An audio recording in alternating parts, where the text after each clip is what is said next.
쳐주셨습니다. 같이 읽겠습니다. 시작. 형제자매 여러분, 나는 감히 단언합니다. 나는 날마다 죽습니다. 이것은 우리 주 예수 그리스도께서 여러분에게 하신 그 일로 내가 여러분을 자랑스럽게 여기는 만큼이나 확실한 것입니다. 아멘.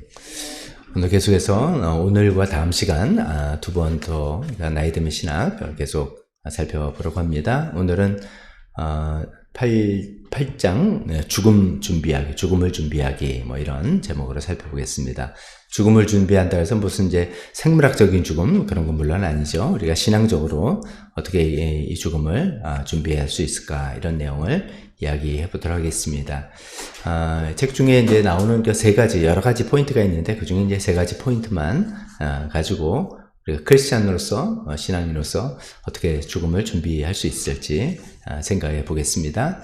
첫 번째 포인트는 뜻밖이게 끊임없이 배워야 한다 이럽니다. 죽음을 준비한다더니 무슨 또 배우냐 이런 말이 나오겠지만 첫 번째는 끊임없이 배워야 한다 이런 것입니다. 우리가 이제 나이가 좀 들면서 점점 뭐 배우는 게 뭐가 필요 있나 이거 배워서 어디 써먹으려고 그런 생각이 들기도 하고 배우려고 해도 머리에 남지가 않는다. 그냥 쑥 들어왔다, 쑥 나간다. 그리고 배우는 것도 힘과 에너지가 있어야 되는데, 힘과 에너지가 딸린다. 뭐, 이렇게, 반응하실 수도 있겠습니다. 그래도 이제, 우리의 이제 한계에 맞게, 우리 상황에 맞게, 우리가 이제 배워야 되는 건데, 왜 배워야 되는가? 이렇게 생각해보면, 끊임없이 배워야 된다라는데 왜 배워야 되는가 생각하면 첫 번째로는 이 배움이라는 것이 인간 존재의 본질이기 때문이다. 배움이라는 것은 인간 존재의 본질이다라는 것입니다. 우리가 이제 그전에도 점점 노년기에 우리의 영성을 관리하는 이야기 하면서 성찰하는 삶을 갖자라는 이런 이야기 할 때 그때 이제 무엇을 성찰하냐면 나의 행동, 나의 활동으로부터 나의 존재로 내가 어떤 활동에서 어떤 일을 하고 어떤 영향을 미치고 좋은 보람을 업적을 누리고 하는 그런 행동의 측면에서 점점 나의 존재 자체의 가치 하나님 앞에서 나는 누군가 나는 생명의 존재함 이런 것으로 규정함 이런 것으로 이제 바뀌어 나가는 이야기를 생각해 봤는데 이 배움도 이제 그런 맥락에서 우리가 생각해 볼 수가 있겠습니다. 우리는 보통 이제 배워서 어디다 잘 활용하고 써먹으려고 배우는 게 많다는 그런 유용성의 차원에서 배움을 우리가 가졌다면 이제 점점 노년기에 들어가서는 존재의 본질에 관한 관련 있는 그런 배움입니다. 즉 나는 누구인가 이 배움과 나는 어떤 연결이 있는가 이렇게 생각해 보는 것이죠. 이건 이제 이렇게 생각했습니다. 우리가 하나님의 형상으로 지금 받았다. 이런 사실과 연결이 됩니다. 하나님은 어떤 분이시면 무한하시고 또 창조적이신 우리 하나님을 이제 천지를 창조하시고 하나님 창조력은 끝났다. 이렇게 생각하면 오산이죠. 지금도 끊임없이 창조적이신 하나님, 무한하신 능력의 하나님, 지식이 뻗쳐나가시는 하나님, 그런 하나님인데 그런 하나님의 형상으로 우리가 지금 받았다면 우리 역시 끝까지 끊임없이 이 창조력과 계속 지식이 늘어가는 것과 그 새로운 것을 배우는 것 이런 것을 멈추지 않아야 되겠다는 것이죠. 그래서 이제 우리가 그런 의미에서 하나님의 형상으로 지음받은 나이기 때문에 이 배움은 나의 존재의 어떤 본질과 연결되는 것이다. 만약에 우리가 배우기를 멈춘다 이렇게 생각한다면 난 더 이상 하나님 닮기를 중단한다라는 이야기와 같다 이렇게 이야기하고 있습니다. 뭐 좀 정신이 좀 번쩍 드는 내용이기도 합니다. 두 번째 왜 배워야 하냐 생각해보면 배움은 우리의 신앙의 깊이를 점점 더해주기 때문이다 라고 이야기합니다. 우리가 잘 아시다시피 신앙생활은 뭐 한 번의 결심, 한 번의 어떤 헌신 이런 걸로 끝나지 않는 것이죠. 우리 지속적으로 배움을 통해서 신앙의 깊이를 가야 되는 것입니다. 이제 그런 의미에서 우리의 배움이 많이 필요한데 배움은 이제 어떤 지식적인 배움 한 가지 있죠. 근데 지식적인 배움도 우리가 성경을 공부하고 하나님에 관한 것들 배우는 것을 이제 은총이란 단어로 표현하면 이게 특별 은총에 관한 것입니다. 내가 어떻게 구원받았고 하나님 구원에서 어떤 놀라운 역사를 하고 나는 또 어떻게 변화돼 가고 하는 이제 특별 은총에 관한 지식도 계속 배우고 그래서 끊임없이 성경을 읽고 또 그 다음에 읽을 때 이런 말씀이 있었네 또 새롭게 깨닫게 되고 그러지 않습니까? 그런 특별은총뿐만 아니라 일반은총에 관한 하나님께서 이 세상을 어떻게 다스리시고 통치하시는 문화와 예술과 경제와 사회와 이런 것을 통해서 하나님 어떻게 이 세상을 다스리시고 거기에 어떻게 은혜를 주시는지 은총을 주시는지 이런 이제 일반은총, 일반 지식이겠죠. 이런 것도 계속해서 우리가 배워나가는 걸 통해서 신앙이 성장하는 부분이 있다. 하나님을 알기 때문이죠. 그 때문에 우리가 이제 살아가는 여러 가지 경험을 통해서도 신앙의 깊이를 더해줄 수 있고 사람들과 관계를 통해서 또 신앙을 깊어지면서 그 가운데서 하나님을 새롭게 만나고 우리가 계속 자라나가는 거 아니겠습니까? 이런 의미에서 이 배움이 신앙의 깊이를 더해주기 때문에 지식을 더 배우고 하나님과 일상 우리의 경험을 통해서 타인과 관계를 통해서 계속해서 신앙이 자라나가는 것이죠.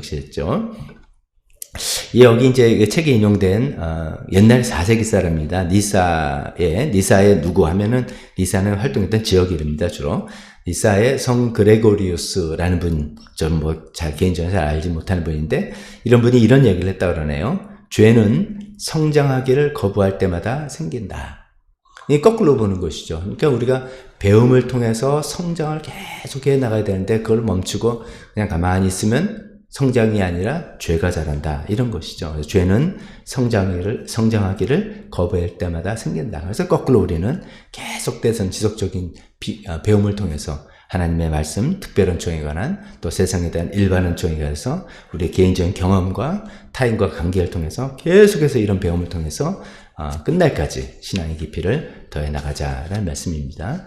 세 번째 왜 배워야 하냐 하면은 배움은 영적 활력의 원천이 되기 때문이다. 육체의 힘은 우리가 점점점 들지만 우리 영혼은 날마다 새로워질 수 있다. 이게 이제 일반적인 명제예요. 이렇게 이야기하는데 실제로 그거를 해 나가냐 안 나가냐는 개인에 따라 다르고 근데 이제 뭐 그런 게 어딨어. 나이 들면 점점 활력도 떨어지고 기력도 쇠하고 그런 거지라고 하지만 성경 말씀은 다르게 이야기한다는 거죠. 고린도후서 4장 16절에 우리의 겉사람은 낡아가나 우리의 속사람은 날로 새로워진다 라는 이런 사도 바울의 고백에 아멘 하면서 물론 이제 예전처럼 더 활기차고 이런 영적인 것도 그러지는 못할지 몰라도 그래도 내가 어제와 오늘 다르고 내 영혼은 활력은 떨어져도 점점점 새로워지고 깊어진다. 그 어떻게 배움을 통해서 그렇게 된다. 그런 의미에서 배움이 단순한 어떤 지식이 늘어난다는 게 아니라 내가 살아있다는 증거이고 나는 하나님과 함께 성장하고 있다는 확실한 증거가 될 수 있기 때문이다. 그래서 우리가 끊임없이 배우자라는 이야기입니다. 그러면 이제 끊임없이 배워야 되는데 뭐 이렇게 세 가지 이유로 배우자라고 하는데 그럼 뭘 배우냐 이런 얘기를 또 마지막 간단히 해보면 노년기의 배움은 아무래도 이제 뭐 속도보다는 방향이겠고요. 뭐 젊은 사람처럼 막 배우고 한번 읽으면 머리에 쏙쏙 들어가고 이런 건 아니니까. 그렇지만 내가 어느 방향으로 하나님과 함께하는 그 영성과 신앙의 생활 방향으로 내가 쭉 지속적으로 배운다. 세상적인 걸 배워도 그것을 다 하나님과 관계로 수렴할 수 있는 어떤 그런 방향을 가져간다. 뭐 이런 방향이겠죠. 또 양보다는 깊이, 작은 방향으로 우리가 이제 연륜이 있을수록 작은 내용, 한 내용을 새롭게 접해도 그걸 깊이 곱씹어보고 내가 다른 경험과 지식과 대비해서 거기에 의미를 찾아낼 수 있는 그런 이제 역량들이 생기지 않습니까? 그런 의미에서 양보다 깊이고 속도보다 방향이다. 이제 먼저 이렇게 생각하면서 그러면 이제 우리가 뭘 배울까 할 때 그래도 이제 이게 빠르게 변하는 시대에 나는 뭐 이거 아무것도 못해 라고 할 게 아니라 용기 있게 새로운 지식, 새로운 기술들을 그래도 끝까지 습득을 해나가야 되겠습니다. 요즘 뭐 스마트폰 쓸 줄 모르면 큰일 나는 거죠. 이거 뭐 일반 생활 불편한 뿐만 아니라 신앙생활에서 계속 그런 것을 통해서 많이 활용을 하는 시대로 가는데 난 그거 못해 하면 안 되는 것처럼 이제 또 앞으로 뭐가 어떻게 바뀔지 모르겠습니다. AI 혁명이 된다면 AI 기술을 그래서 또 힘들지만 젊은 사람처럼 확 하고 그거 가지고 뭐 사업 비즈니스를 하고 뭐 이런 걸 못해도 내가 활용할 수 있는 것을 계속해서 난 이거 못해 나는 이거 자신 없어가 아니라 용기 있게 새로운 지식, 새로운 기술도 끊임없이 배워나가는 도전을 해야 되겠다는 것입니다. 그러나 이제 역시 아까 말씀드린 것처럼 유용성에 이거 쓸모가 있어서 그런 것도 있겠지만 본질에 관한 것들 더 우리가 신경 쓰는 것이죠. 그래서 뭐 예를 들면 이런 거겠죠. 우리가 나이 들면서 아까 말씀드린 것처럼 내가 신앙생활 평생 한 걸 하면서 들은 설교도 많고 읽은 말씀도 많고 경험한 경험도 많아서 이 모든 것을 다 녹여들어서 말씀 한 구절을 내가 새롭게 오늘도 깨닫게 경험하고 그 말씀 안에서 하나님께 더 깊이 묵상하는 법들을 배워나가는 것. 그냥 내가 듣고 넘어가는 게 아니라 그것을 내가 묵상해서 내 것 삼고 하나님께 점점 나아가는 법을 배워나가는 것. 또 뿐만 아니라 많은 이야기를 듣고 배웠죠. 이렇게 살아야 된다, 저렇게 해야 된다 라고 얘기했는데 그것을 실제로 삶에 적용하는 법을 배우는 것. 뭐 예를 들어서 용서하는 것, 용납하는 것, 남을 섬기는 것, 뭐 여러 섬김의 방법도 다양한데 이런 것들을 내 삶에 어떻게 하면 내가 내 육신은 점점 힘들어지고 한계가 오지만 이 가운데서 어떻게 내가 이것을 적용해서 활용해 볼 수 있을까를 배워나가는 것. 기도도 점점 더 깊은 기도를 해나가는 것. 또 뿐만 아니라 절망과 고통 가운데서도 감사하는 법을 배워나가는 것. 등등 이렇게 생각해보면 우리가 배워야 할 것이 너무너무 많죠. 평생을 배워도 배움이 끝이 없을 정도로 배울 게 많다라고 해서 이래서 첫 번째로는 우리가 죽는 날까지 끊임없이 배움을 통해서 우리 죽음을 준비할 수 있겠다라고 말씀드리겠습니다. 두 번째 우리가 죽음을 준비하는 두 번째 영역은 날마다 죽는다 이겁니다. 오늘 본문인 것처럼 날마다 죽음입니다. 날마다 죽음인데 그 날마다 죽음을 우리가 다른 식으로 표현하면 이제 작은 죽음들 이렇게도 표현하는 표현들이 있지 않습니까? 우리가 죽음 하면은 내 생애가 딱 끝나는 죽음인데 이 죽음 오기 전에 우리의 많은 작은 죽음들을 경험해 나가면서 죽음을 준비해 나간다 이런 것이게요. 바울이 여기서 이제 고린도전서 오늘 본문에서 나는 날마다 죽는다 할 때 이제 그런 의미겠죠.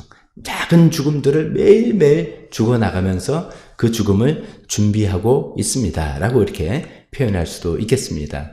우리가 이제 죽음을 맞기 전에, 진짜 죽음을 맞기 전에 경험하는 작은 죽음들 중에 그 작은 죽음들의 이름도 여러 가지가 있을 수 있겠지만 그 대표적으로 이제 상실에 대해서 이야기해 보렵니다. 즉 작은 죽음들 중에 대표적인 이 상실을 잘 어떻게 수용하는가, 상실을 통해서 어떤 교훈을 얻는 방식으로 이 죽음을 준비해 나간다 이런 말씀입니다.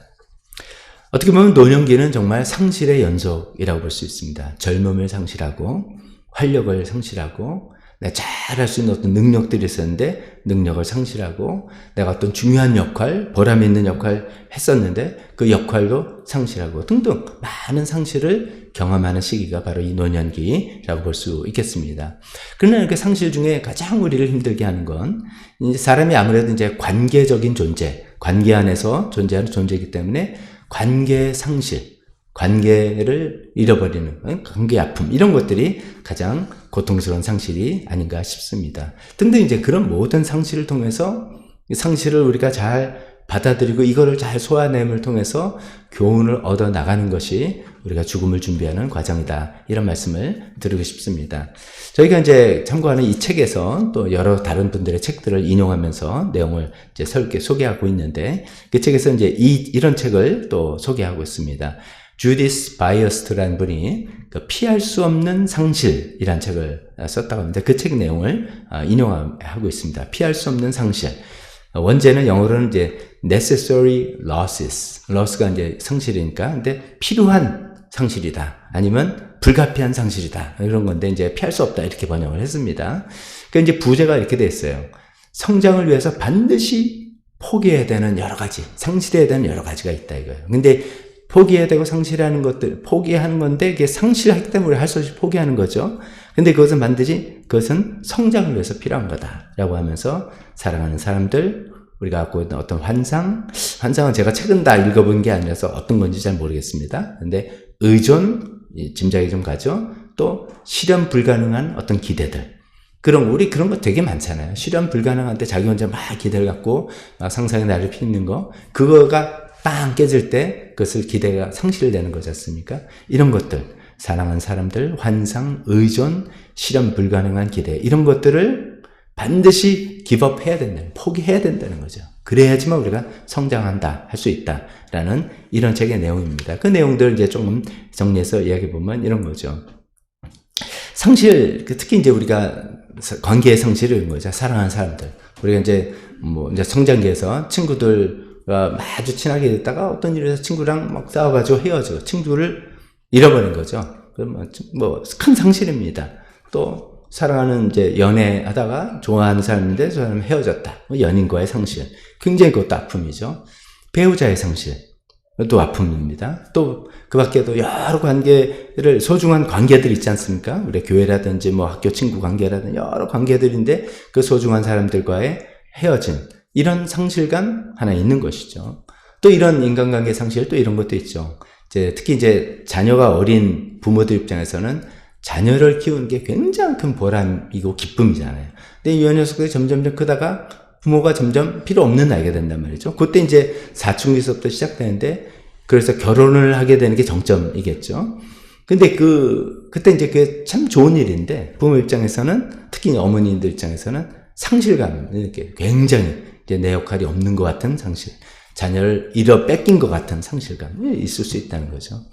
또 죽음이나 질병을 통해서 사람을 먼저 보낼 때 커다란 관계 상실, 이런 것들, 이게 이제 우리 삶에서, 인생에서 굉장히 힘들고 우리에게 고통을 주는 그런 것들 아니겠습니까?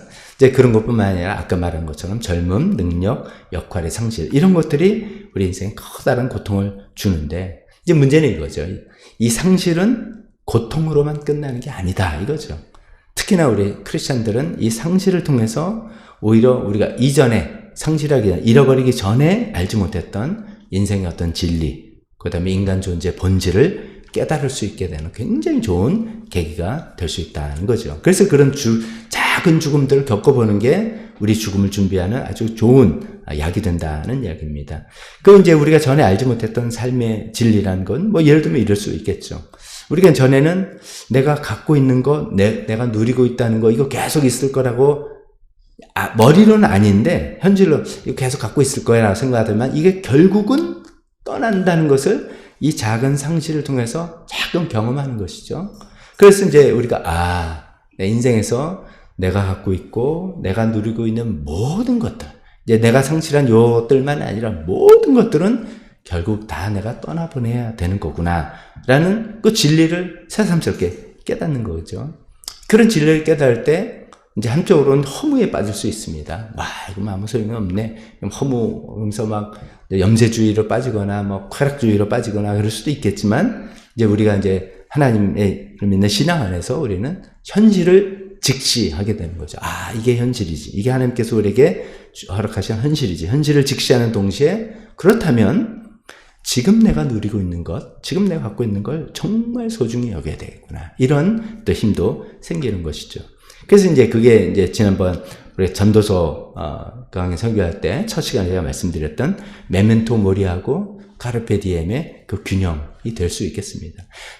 내가 이 상실의 경험들을 통해서, 고통스러운 상실을 통해서 현실을 직시하는 거야. 메멘토 모리야. 어차피 난 죽을 수밖에 없는 존재라는 것을 다시 한번 깨닫게 되는 거죠. 그러면 그걸로 끝나는 게 아니라, 그렇기 때문에 지금 내가 하나님께 갖고 있는 거, 하나님께서 나한테 허락하신 것을 정말 즐기고 감사하고 귀하게 여기고 까르페 디엠 이렇게 살아가자는 그런 삶의 진리를 이 고통스러운 상실을 통해서 깨달을 수 있지 않겠냐라는 말씀입니다.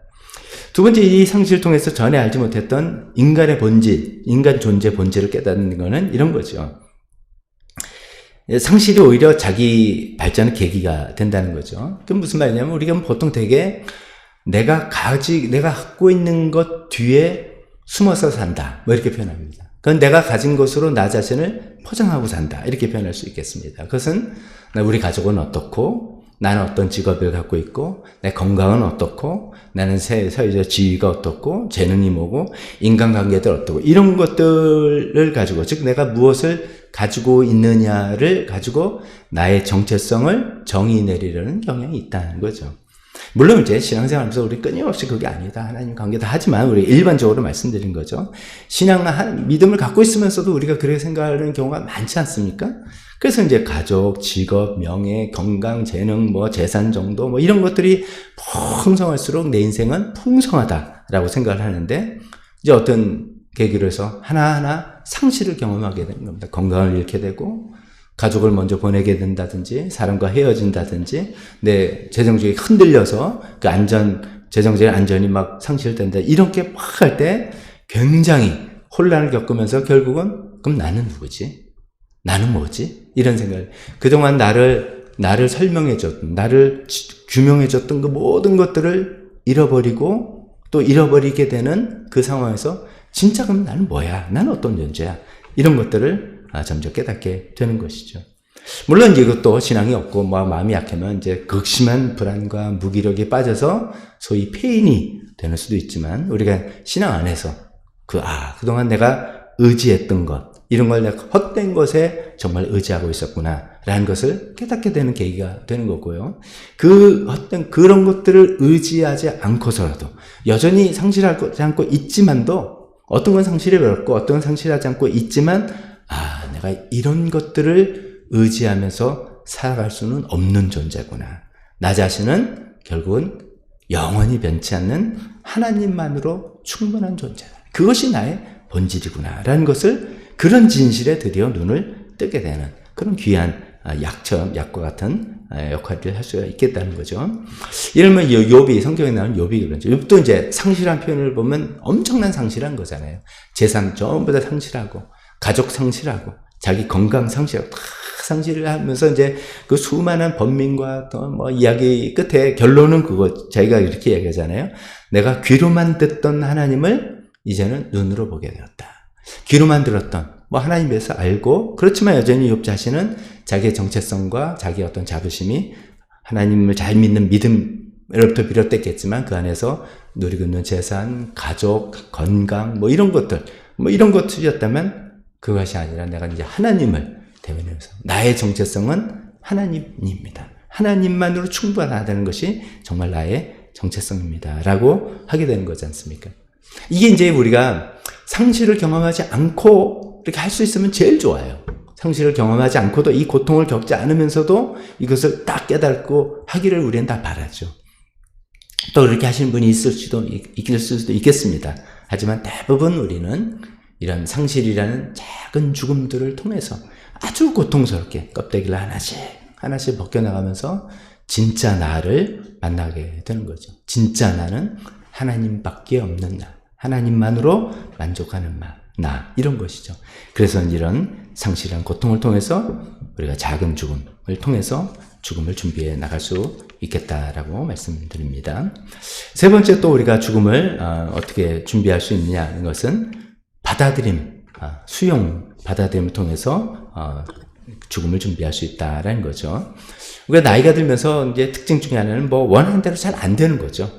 내 건강도 내 몸도 내 말을 안 듣고 내 가족 관계도 이제 예전에는 저 같으면 아버지고 그러면 자녀들한테 권위가 있고 말 듣고 이러지만 이제 저도 제 아버지 모셔보니까 어느 순간에 아니더라고요. 제가 아버지를 모시니까 아버지 여전히 제가 존중하지만 제가 아버지의 권위로 한 게 아니라 아버지를 돌봐니 관계도 좀 역전이 되기도 하고 내가 바라는 것, 내가 원하는 것이 잘 안 되고 이런 것이죠. 그래서 나이가 들수록 원하는 대로 잘 안 되어가는 게 인생이지 않습니까? 이제 이럴 때 한편으로 이제 그런 상황을 거부하거나 저항하는 그런 태도가 있을 수 있고 그렇지만 우리 그거보다는 그것을 이제 받아들이는 태도로 가는 게 지혜롭다라는 거지 않습니까? 근데 이제 받아들이는 자세에 두 가지 자세가 있다고 이 책에서 이야기합니다. 이제 순응, 어쩌면 이거는 할 수 없이 받아들이는, 굉장히 수동적으로 할 수 없이 받아들이는 순응이 있고, 그보다는 하나님을 신뢰함으로 받아들이는 순복, 이제 우리말로는 복종, 이렇게 표현할 수 있는데, 순자 돌림으로 같이 하면 순응과 순복의 차이가 있다. 이런 것이죠. 우리는 후자로 하자는 것입니다. 그 얘기를 좀 설명하면, 죽음을 준비하는 삶의 마지막 핵심이 이 수용, 받아들임의 영성이라고 하는데, 아까 말씀드린 것처럼 원치 않는 상황, 통제가 불가능한 상황, 이제 마주할 때, 한편으로는 막 거부하고 저항하는 그런 게 있는데, 그게 아니라, 거부하고 저항하는 그 태도에서 나온 게, 우리가 지난번에 논의한 게 조심하자라고 하는 게, 네 가지 걸었는데 그중에 고집 부리거나 노욕을 피우거나 하는 것들이라고 볼 수가 있겠죠. 근데 그렇지 말고 이제 받아들이는데 받아들이는 자세에도 순응과 순복의 차이가 있다 했죠. 순응은 처음에 영어로 굳이 말하면 compliance 뭐 이렇게 볼 수 있습니다. 어떤 법칙이 있고 어떤 요구사항이 있으면 그걸 잘 따르는 거예요. 제가 이제 습관상 잘 따른다 이렇게 표현했는데 그걸 따르는 겁니다. 왜냐하면 왜 따르냐면 따르지 않으면 제재가 가해지고 피해가 다가오기 때문에 따르는 겁니다. 도로교통법을 따르는 것이고 어떤 규칙을 따르는 것이죠. 또 너무 싫은데도 불가항력적인 상황이기 때문에 받아들이는 것도 순응이라고 할 수 있겠습니다. 이거는 이제 내가 거부할 수 있는 상황이 되지 않아요. 그러니까 할 수 없이 받아들이는 겁니다. 근데 이제 할 수 없이 받아들이면서 혹시 속으로는 반발할 수도 있습니다. 너무 싫은데 힘은 없고 이거 거부하면 나 손해가 오고 피해가 오니까 너무 싫은데 겉모습으로는 받아들였지만 속은 마음이 편치 않은 그런 것을 그래서 겉으로는 순응해서 그것을 잘 요구대로 한 것이죠. 네, 그게 아니라 순복하자, submission, surrender 하자는 것이죠. 하나님께 우리 마음을 기꺼이 내어드리는 태도. 억지로가 아니라 키는 하나님을 신뢰하는 마음에서 내 몸이 약해지고 내 뜻대로 안 되고 뭐 이 상황을 원치 않는 상황이 막 밀려오고 막 이렇게 되는 상황을 하나님을 신뢰하기 때문에 그것을 그냥 기꺼이 받아들이는 자발적인 순복 이렇게 나가보자라는 말씀입니다. 한편으로 이제 달리 말하면 순응하는 것은 현실을 체념하는 거야. 뭐 어차피 안 되니까 하고 체념하는 것이고 순복이야말로 하나님의 주권을 신뢰하면서 삶을 맡기는 태도다. 그런 자세로 우리가 결국 마지막에 이 생명의 호흡까지도 하나님께 맡기는 것입니다. 예수님께서 마지막에서 내 영혼을 아버지께 맡깁니다. 라는 그 자리, 그 순복, 순응을, 뭐 어차피 이러다 죽으니까 할 수 없어. 라고 하는 순응의 태도가 아니라 순복의 자세로 기꺼이 하나님을 신뢰하면서 나의 마지막 모든 것들, 나의 마지막 호흡까지도 하나님께 맡겨드리는 그런 자세로 우리가 죽음을 준비할 수 있겠다라고 말씀드리겠습니다. 결론으로 이런 말씀 이제 정리하기보다도 이 책이 또 이런 말씀이 있어 이걸 좀 나누면서 연결을 시켜보려고 합니다. 책에서 저자가 이런 이야기를 합니다. 우리 인생의 매 순간은 영원으로부터 한쪽, 이제 제가 사족을 한쪽은 영원으로부터 또 다른 한쪽은 그리스도의 부활로부터 항상 등거리에 있다. 똑같은 거리에 있다라고 이야기합니다. 그러니까 표현이 좀 묘하긴 한데, 제가 이제 나름대로 이거 곱씹어 보니까 이런 것 같아요. 그러니까 우리 지금 2025년도 오늘이 며칠입니까? 4월 9일을 살고 있는데, 이 시간은 우리 한쪽으로는 시간이 이제 과거에서부터 현재로 미래로 흘러간다면, 한쪽 미래로 가는 방향은 우리 한쪽은 영원한 세계, 그 영원이라 이터니티하고 밀접하게 연결되어 있는 거예요. 그냥 나는 여기 있고 시간이 흘러서 내일 모레 가는 별도의 시간이 아니라 내가 비록 여기 살지만 나는 영원과 딱 연결되어 있는 삶을 살고 있는 것이고 또 반대로는 과거는 지나간 일이고 뭐 그런 아픔도 있고 상처도 있고 기쁨도 있고 뭐 이런 게 아니라 예수님의 부활 사건, 특히 이제 크리스천들이니까 예수님의 부활 사건과 딱 밀접하게 연결되어 있는 그 상태에서 살아가고 있다는 거죠. 그래서 오늘 이렇게 살다가 또 내일 또 이렇게 살고 모레 또 이렇게 살고 이런 삶을 산다. 뭐 이렇게 이야기하는 거 있습니다. 참 그래서 이제 저도 며칠 이제 준비하면서 이 말씀을 곱씹었는데 이제 뭐 이렇게 설명을 이렇게 해볼게요. 이게 뭐 저자의 의도가 맞는지 제가 이해한 대로는 이거죠. 우리 인생이라는 것은 그냥 크로니컬리 이렇게 흘려서 가다가 이제 흘러가나 죽음을 맞이하는 그래서 끝나는 그런 것이 아니라 한쪽은 정말 영원한 하나님의 나라하고 계속 밀접하게 맞닿아 있는 거죠. 이것도 영원한 하나님 나라 우리 언젠가 가면 죽을 거, 가면 뭐 천국 갈 거야. 뭐 이렇게 막연한 나하고 지금 현재 나의 삶과 별로 상관이 없는 나 알 게 뭐야? 그건 아직 가면 천국 가겠지라고 하는 그런 게 아니라 밀접하게 지금 관계가 있네. 거리가 땡땡하게 줄이 맞닿아 있는 거죠. 그렇기 때문에 그럴 때 지금 오늘 살아가면서 나의 현재 생활에 어떤 뭐 어려움과 아픔과 이런 거라도 영원한 그 하나님의 세계, 죽음도 없고 죄도 없고 눈물도 없는 그 하나님에게 현재 나하고 너무나 탱탱하게 연결돼 있으니까 내 것을 극복하고 힘과 용기를 얻을 수 있는 것이고, 우리가 조금 생각해보면 앞날에 이거 뭐 어떻게 되지? 불안하기도 하고 어떻게 될까 두렵기도 하는 그럴 때라도 영원한 하나님의 나라가 탱탱하게 줄이 마다이기 때문에 내 것을 이겨나갈 수 있는 힘과 용기를 가질 수 있다는 것이죠. 그게 이제 한쪽은 영원과 등거리가 있는 것이고, 다른 한쪽은 과거 시간은, 우리 과거 시간에는 물론 이제 기쁘고 행복하고 너무나 감사가 넘쳤던 생각만 해도 그런 것도 있습니다. 근데 또 한편으로 생각하면 너무 괴롭고 힘들고 어려운, 나를 아직까지도 힘들게 하는 그런 일들이, 그때 내가 왜 그랬을까? 그때 저 사람이 그때 저 사람이 그렇게 하는 바람에 내가 뭐 이런 것들 있단 말이죠. 근데 그 과거의 상처가 나를 옥죄매는 게 아니라 그 과거는 어디에 연결되어 있냐면 예수님의 부활 사건과 연결되어 있다는 거예요. 예수님의 부활이 의미하는 것이 뭡니까? 모든 죄를 용서하시고 부활을 통해서 새로운 생명을 주시면서 그걸 회복시켜 주시고 바꿔주시는 그런 생명력에 연결되어 있다는 것이죠. 그 생각해보면 그렇죠.